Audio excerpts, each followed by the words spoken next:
আলাস্কায় অনুষ্ঠিত হচ্ছে Trump Putin বৈঠক। দুই বিশ্ব নেতার বৈঠকে কোনো মতৈক্য হয়নি, তবে আলোচনা ফলপ্রসূ হয়েছে বলে মন্তব্য করেছেন মার্কিন প্রেসিডেন্ট ট্রাম্প। ইউক্রেন যুদ্ধ বন্ধ না হলে রাশিয়ার জন্য ভয়াবহ পরিণতি অপেক্ষা করছে বলেও জানিয়েছেন তিনি। অন্যদিকে রাশিয়ার প্রেসিডেন্ট পুতিন বলেছেন, যুদ্ধ বন্ধের মূল কারণগুলো উদ্ঘাটন করতে হবে। নাইম আহমেদের ডেস্ক রিপোর্ট।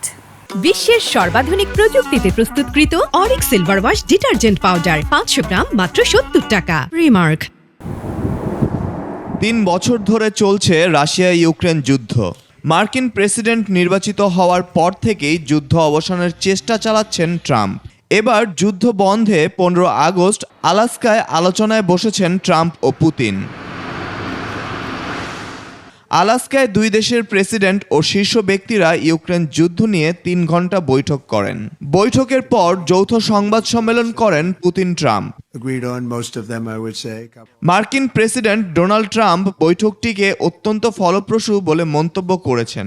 তিনি বলেছেন, যদিও সব বিষয়ে মতৈক্য হয়নি, তবে অনেক বিষয়েই দুই নেতার মধ্যে বোঝাপড়া তৈরি হয়েছে।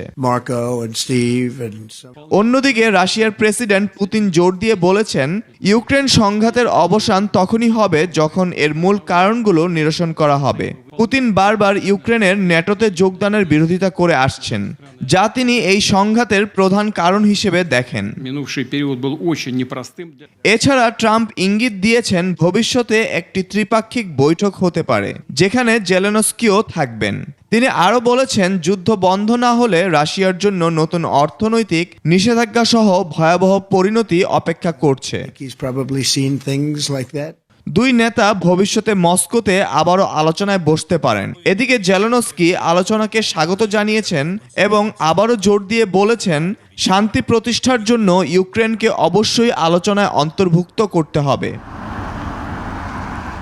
Naim Ahmed, desk report, 21 television.